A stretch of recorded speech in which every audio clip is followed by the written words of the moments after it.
Hello दोस्तों, कैसे हैं आप सभी। एक बार फिर से स्वागत है आप सभी का आपके अपने चैनल ड्रीम पाठशाला पर। देखिए, पिछले वीडियोस में हमने बेसिक ट्रिग्नोमेट्री का कंसेप्ट पढ़ा और उससे संबंधित सारे क्वेश्चंस किए। आज से हम शुरुआत कर रहे हैं ट्रिग्नोमेट्री का अगला चैप्टर, जो कि है त्रिकोणमितीय सर्वसमीकरण। ठीक है, trigonometric identities. Trigonometric identities basically क्या होती हैं? किन्हीं भी दो ट्रिग्नोमेट्रिक रेशियोज के बीच के संबंध को हम सर्वसमीकरण कहते हैं। अब देखिए, सबसे पहले त्रिकोणमिति में मैंने आपको बताया कि एक राइट एंगल ट्रायंगल के बारे में हम बात करते हैं। राइट एंगल ट्रायंगल यानी जिसमें एक एंगल 90 डिग्री है। मान लीजिए एक ही त्रिभुज है ए, बी और सी। तो देखिए, जब ये 90 डिग्री है और हम जानते हैं कि किसी ट्रायंगल के तीनों एंगल्स का सम यानी तीनों कोणों का योग कितना होता है? 180 डिग्री। तो 180 डिग्री में से यदि ये माइनस 90 डिग्री कर दें हम, तो क्या हम ये कह सकते हैं कि एंगल सी और एंगल बी, इन दोनों का योग भी 90 डिग्री होगा? तो यदि ये एंगल थीटा है तो ये एंगल कितना होगा? 90 डिग्री माइनस थीटा। अब देखिए, यहां हम ये भी कह सकते हैं कि एंगल बी और एंगल सी एक दूसरे के पूरक कोण है, यानी एक दूसरे के कॉम्प्लीमेंट्री एंगल है। ठीक है दोस्तों, इस ट्रायंगल में हम कहेंगे, क्योंकि ये एंगल थीटा है जो कि किस किस के बीच में होता है? मैंने आपको बताया बेस और हाइपोटेन्यूज यानी कर्ण और आधार के बीच का एंगल जो थीटा होता है, उसके सामने की भुजा क्या होती है? लंब यानी परपेंडिकुलर।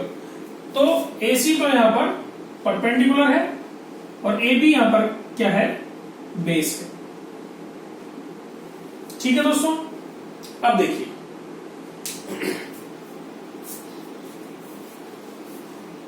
ये एंगल 90 माइनस थीटा है। मैंने आपको बताया ट्रिग्नोमेट्रिक आइडेंटिटीज में हम किन्हीं भी दो ट्रिग्नोमेट्रिक रेशियोज के बीच का संबंध देखेंगे। तो 90 माइनस थीटा का फॉर्मूला हम देखेंगे। देखिए, क्वाड्रेंट आपने यदि पढ़े हो तो ये 4 क्वाड्रेंट होते हैं। ग्राफ कभी ड्रॉ करते हैं, फर्स्ट, सेकंड, थर्ड, फोर्थ, चतुर्थांश भी कहते हैं आप उनको। तो ट्रिग्नोमेट्री के संबंध में हम बात करें तो फर्स्ट क्वाड्रेंट, ये देखिए, ये एक 90 डिग्री एंगल है। एक्स अक्ष और वाई अक्ष के बीच का जो एंगल है वो 90 डिग्री का एंगल है। हम कहेंगे कि इस क्वाड्रेंट के अंदर आने वाले जितने भी एंगल होंगे वो 90 डिग्री से कम होंगे। 90 डिग्री से कम होंगे। तो क्या हम ये भी कह सकते हैं कि इस क्वाड्रेंट के बीच में आने वाले जितने भी एंगल हैं वो 90 माइनस सम एंगल यानी 90 माइनस थीटा होंगे। देखिए, एक फॉर्मूला होता है all students take coffee, ASTC। अभी ये STC आपको नहीं पढ़ना है। 10th की यानी बेसिक जब ट्रिग्नोमेट्री हम पढ़ रहे हैं तो हम खाली फर्स्ट क्वाड्रेंट की बात करेंगे। यहां पर A यानी ऑल यानी ऑल पॉजिटिव। हम कहेंगे कि फर्स्ट क्वाड्रेंट में जितने भी एंगल होते हैं, जितने भी ट्रिग्नोमेट्रिक रेशियोज होते हैं वो पॉजिटिव होते हैं। ठीक है, इतना आपको समझना है। देखिए, आगे चलते हैं। अब देखिए, साइन 90 माइनस थीटा, ये फॉर्मूला है, बराबर होता है कॉस थीटा। इसी प्रकार से cos 90 माइनस थीटा होता है साइन थीटा। फॉर्मूला है, आपने रट लिया, लेकिन समझने की कोशिश कीजिए ऐसा क्यों होता है कि sine 90 minus theta cos theta के बराबर होता है। मैंने आपको बताया कि फर्स्ट क्वाड्रेंट में ऑल पॉजिटिव होते हैं, यानी जितने भी ट्रिग्नोमेट्रिक रेशियोज है, sine, cos, tan, cot, sec और कोसेक, 90 माइनस थीटा की बात जब हम करेंगे तो वो सब पॉजिटिव ही होंगे, यानी सारे ट्रिग्नोमेट्रिक रेशियोज पॉजिटिव होते हैं। अब देखिए साइन 90 माइनस थीटा की बात कर रहे हैं, तो क्या इस ट्रायंगल की यदि आप बात करें और थीटा यहां एंगल है और ये बेस है, तो क्या हम कह सकते हैं कि साइन थीटा बराबर AC बटे BC है, क्योंकि ये परपेंडिकुलर है और ये हाइपोटेन्यूज है, ये लंब है और ये कर्ण है। साइन थीटा क्या होता है? लंब बटे कर्ण, परपेंडिकुलर अपॉन हाइपोटेन्यूज। तो साइन थीटा क्या हुआ? AC बटे BC। इसी प्रकार से cos थीटा क्या हुआ? cos थीटा हुआ AB बटे BC। इतना क्लियर है? इसमें कोई टिपिकल बात है नहीं याद करने वाली ऐसी। लेकिन यदि हम ये 90 माइनस थीटा को बेस एंगल मान के चले, यानी कि यदि ये एंगल बेस और हाइपोटेन्यूज के बीच का है 90 माइनस थीटा, तो उस केस में ये बेस हुआ, ये परपेंडिकुलर हुआ और ये हाइपोटेन्यूज हुआ। ऐसे केस में साइन 90 माइनस थीटा क्या होगा? अब बेस क्या है? ये है, और लंब क्या है? ये है, और कर्ण क्या है? ये है। ये है लंब और ये है कर्ण। तो साइन 90 माइनस थीटा, यानी साइन थीटा की हम बात कर रहे हैं, जहां थीटा क्या है? 90 minus theta. Sine 90 minus theta क्या होगा? AB बटा BC, AB बटा BC, जो क्या है? cos theta. इसलिए हम कहेंगे साइन 90 माइनस थीटा बराबर cos थीटा। ठीक है, ये समझने वाली बात है। इसी प्रकार से cos 90 माइनस थीटा की यदि हम बात करें, cos 90 माइनस थीटा क्या होगा? आधार बटे कर्ण। आधार क्या है? AC बटे BC, AC बटे BC, और AC बटे BC क्या है? साइन थीटा है। ठीक है दोस्तों, आपको समझ में आ गया?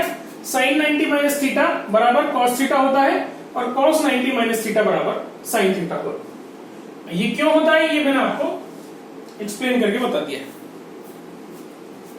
ठीक है, इसी प्रकार से बाकी के जितने ट्रिग्नोमेट्रिक रेशियोज हैं वो भी कन्वर्ट हो जाते हैं। किसमें कन्वर्ट हो जाते हैं? अपने इनवर्स ट्रिग्नोमेट्रिक रेशियो में।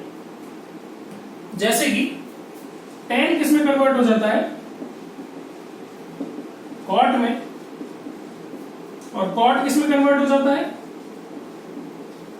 tan में। इसी प्रकार से sec कन्वर्ट हो जाता है cosec में, और cosec कन्वर्ट हो जाता है sec में। ठीक है, ये आप चाहें तो इसी प्रकार से सॉल्व करके देख सकते हैं। 90 माइनस थीटा को एक बार बेस एंगल माने और एक बार थीटा को एक बेस एंगल मान के देखें, तो आपकी ये वैल्यूज प्रूव हो जाएंगी। अब देखिए, हम ट्रिग्नोमेट्रिक आइडेंटिटीज अब पढ़ेंगे। ट्रिग्नोमेट्रिक आइडेंटिटीज क्या क्या है? सबसे पहली जो त्रिकोणमितीय सर्वसमीकरण है वो है sine square theta plus cos square theta is equal to 1। ये सबसे इंपॉर्टेंट है, ये आपको याद रखना है। यदि ये आपको याद है तो बाकी यदि याद नहीं भी है तो आप इससे जनरेट कर सकते हैं उनको। इससे हम क्या भी लिख सकते हैं इसको? साइन स्क्वायर थीटा बराबर 1 minus cos square theta. Cos square theta को हम इधर ले गए, पक्षांतरण कर दिया, क्या हो गया? 1 माइनस कॉस स्क्वायर थीटा। या फिर इसको हम ये भी लिख सकते हैं, कॉस स्क्वायर को इधर रखें, cos square theta equals to 1 minus sine square theta. ठीक है दोस्तों, ये तीन चीजें हैं।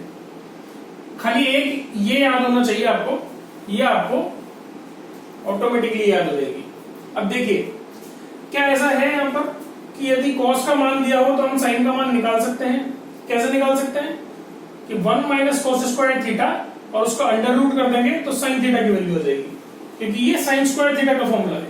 इसी प्रकार से यदि sin थीटा की वैल्यू दी हुई है तो 1 माइनस sin स्क्वायर थीटा करके उसका अंडर रूट कर देंगे, स्क्वायर रूट कर देंगे, उससे क्या आ जाएगा cos थीटा आ जाएगा। ठीक है, सबसे इंपॉर्टेंट आइडेंटिटी है ये आपको याद रखना जरूरी है। sin square theta plus cos square theta equals to 1। ठीक है, उसके बाद दूसरी आइडेंटिटी आती है sec थीटा और tan थीटा की। वो क्या है?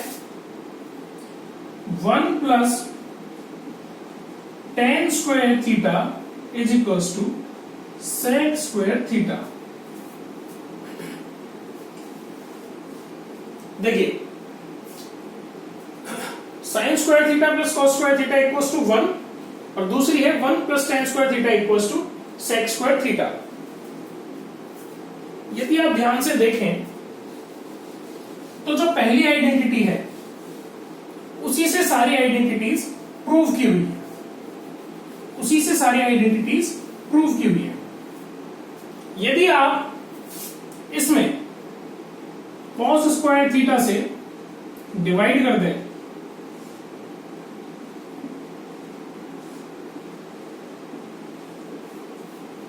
साइन बटे cos क्या होता है? tan होता है, तो ये हो गया tan स्क्वायर थीटा। cos से cos कैंसिल हो जाएगा प्लस 1 और 1 बाई cos क्या होता है? sec, तो ये हो गया equals to sec square theta. इसी से हमने इसको प्रूव किया है। ठीक है, तो ये दूसरी आइडेंटिटी है जो फर्स्ट से ही निकल के आई है। ठीक है, तो 1 plus tan square theta equals to sec square theta. इसको हम इस तरीके से देखेंगे, यदि भूल जाए कभी तो इसको cos स्क्वायर से डिवाइड करके देख लें, tan वाली फॉर्म आ जाएगी 1 प्लस tan स्क्वायर थीटा, या फिर हम इसको ऐसे भी लिख सकते हैं sec square theta minus tan square theta बराबर 1, sec square theta minus tan square theta बराबर 1, या फिर sec को इधर लेके आ जाए और tan को उधर लेके चले जाए, तो हम क्या लिखेंगे 1 minus sec square theta minus 1 बराबर tan स्क्वायर थीटा। अभी देखिए, अभी के लिए आप इनको इस तरीके से प्रूव करके देख सकते हैं, लेकिन आपको ट्रिग्नोमेट्री आगे पढ़ने के लिए ये आइडेंटिटीज कंठस्थ होना जरूरी है, याद होना जरूरी है। ठीक है दोस्तों, तो आप इनको याद रखेंगे, sin square theta plus cos square theta equals to 1 और दूसरी आइडेंटिटी है आपकी 1 प्लस tan स्क्वायर थीटा बराबर sec स्क्वायर थीटा।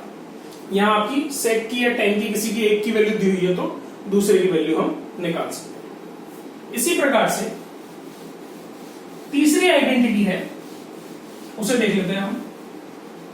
देखिए, पहली आइडेंटिटी जो है वो यदि आपको याद है तो आप, मैंने क्या कहा, आराम से दूसरी और तीसरी जो आइडेंटिटीज है उनकी निकाल सकते हैं हम। अब देखिए, बचा कौन सा? कॉट और कोसेक। तो कॉट कैसे आता है? साइन बटे कॉस तो क्या होता है? tan होता है। तो कॉट क्या होता है? कॉस बटे साइन होता है। तो क्या हम इसको साइन स्क्वायर थीटा से डिवाइड कर दें तो ये कॉट बन जाएगा और हमारे पास तीसरी आइडेंटिटी जनरेट हो जाएगी। साइन से साइन कैंसिल, तीसरी आइडेंटिटी हमारे पास क्या है? 1 प्लस कॉस बटे साइन क्या है? कॉट है। Cot square theta is equals to 1 by sine क्या होता है? साइन का इनवर्स क्या है? कॉसेक। कॉसेक स्क्वायर थीटा, ये आपकी तीसरी आइडेंटिटी आ गई। ठीक है दोस्तों, अब आपको इसको किसी भी फॉर्म में लिख सकते हैं, cosec square theta minus cot square theta is equals to 1, ऐसे लिख सकते हैं आप। या फिर आप कहें cosec square theta minus 1 is equals to cot square theta. ठीक है, आपको हर तरीके से मैंने आपको समझा दिया है, किसी भी फॉर्म में आप याद रख सकते हैं। ठीक है, सबसे इंपॉर्टेंट है आपके लिए फर्स्ट वाली आइडेंटिटी याद रखना। आगे सॉल्व करने के लिए तो आपको सारी याद रखनी पड़ेंगी। ठीक है, निकालने का आपको तरीका बता दिया है मैंने, इसलिए आपको यदि कभी भूल भी जाएंगे तो दिक्कत नहीं आएगी, इसमें निकाल के देख सकते हैं आप। अब देखिए लास्ट टॉपिक पढ़ रहे हैं हम इस चैप्टर का, जो कि है डायरेक्ट फॉर्मूला। डायरेक्ट फॉर्मूले पढ़ रहे हैं हम to convert one trigonometric ratio into another. कुछ नहीं है, जो आपको मैंने अभी तक पढ़ा है उन्हीं का ये सार है। जैसे कि साइन थीटा को, खाली एक टर्म की बात कर रहे हैं हम साइन थीटा की, साइन थीटा को यदि कॉस थीटा में कन्वर्ट करना हो तो हम कैसे करेंगे, equals to under root 1 minus cos square theta. ठीक है दोस्तों, यदि साइन थीटा को टेन थीटा में कन्वर्ट करना हो तो हम क्या करेंगे, sine theta equals to tan theta divided by under root 1 plus tan square theta. Set formula है। देखिए एक बार इनको लिख लेते हैं, फिर आपको दूसरा तरीका बताऊंगा। साइन थीटा को इसी प्रकार से यदि कॉट थीटा में बदलना हो तो हम क्या लिखेंगे, साइन थीटा बराबर 1 divided by under root 1 plus cot square theta. और कोसेक में यदि बदलें तो साइन थीटा इक्वल टू क्या होगा, 1 बाय कोसेक थीटा। और यदि सेक थीटा में आपको बदलना हो तो क्या लिखेंगे हम, जो कॉस स्क्वायर में, जो कॉस में बदलने का तरीका है उसका जस्ट अपोजिट हो जाएगा। यहां हम लिख सकते हैं इसको sine theta equals to roots of sec square theta minus 1 divided by sec theta. और कोसेक का मैंने आपको बताया sine theta equals to 1 by cosec theta. ठीक है दोस्तों, अब देखिए यदि आपको कॉस थीटा दिया हुआ है और आपको साइन थीटा निकालना है तो इजी मेथड है, sine square theta plus cos square theta equals to 1। यदि आपको याद है तो साइन थीटा आप इजी वे में निकाल सकते हैं। लेकिन दिक्कत कहां आती है, जहां टेन थीटा दे दिया और साइन थीटा निकलवाना है तो आपको थोड़ा सा प्रॉब्लम हो सकती है।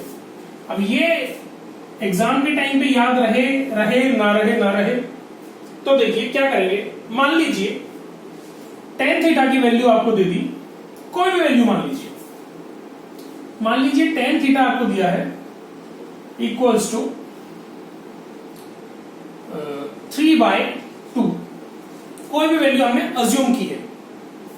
ठीक है, अब आप जानते हैं कि जो टेन थीटा होता है वो क्या होता है, लंब बटे आधार, यानी परपेंडिकुलर अपॉन बेस।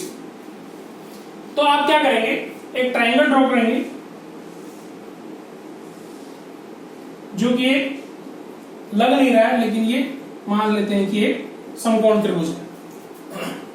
और इसमें हमने कहा कि टेन थीटा 3/2 है, यानी लंब बटे आधार क्या है, 3/2। तो लंब हम क्या मान लेंगे, 3, और आधार क्या मान लेंगे, 2। तो ये हुआ 3 और ये क्या हुआ, 2। जब ये 3 है और ये 2 है तो पाइथागोरस प्रमेय से कर्ण क्या होता है, square root of square of perpendicular plus square of base, यानी 3 स्क्वायर प्लस 2 स्क्वायर। 3 3 9, 2 दूनी 4, 9 और 4 13। तो कर्ण क्या है आपके पास, रूट्स ऑफ 13। देखिए तीनों वैल्यू आ गई है आपके पास। अब कोई भी मान हो आप इजी वे में निकाल सकते हैं। यदि आपसे पूछा साइन थीटा क्या होगा तो आप क्या लिखेंगे, 3/√13। ठीक है, आपसे पूछा कॉस थीटा क्या होगा, कॉस थीटा क्या होता है, आधार बटे कर्ण, तो 2/√13। टेन थीटा आपको दिया ही हुआ था। मान लीजिए कॉट थीटा पूछा, कॉट थीटा इसका इनवर्स हो जाएगा 2/3। कॉसेक थीटा यदि पूछ लिया तो कर्ण बटे लंब √13/3। तो आपको ये जो फॉर्मूले हैं जरूरी नहीं है आपके याद हो ही जाए।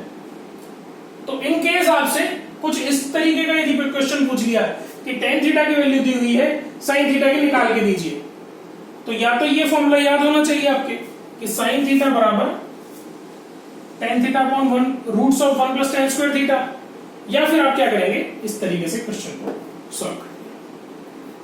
ठीक है दोस्तों, तो त्रिकोणमितीय सर्वसमीकरण यानी ट्रिग्नोमेट्रिक आइडेंटिटीज में यही सब कुछ है। कंसेप्ट मैंने आपको दे दिया है, इसके अलावा ज्यादा कुछ इसमें है नहीं। ये याद रखने की चीजें हैं, यदि डायरेक्ट आती हैं आपको याद होती हैं तो अच्छा रहता है, अदरवाइज आप सॉल्व करके निकाल सकते हैं। ठीक है दोस्तों, आज के लिए इतना ही। अगले वीडियो में हम इससे रिलेटेड सारे क्वेश्चंस करेंगे। ठीक है दोस्तों, धन्यवाद।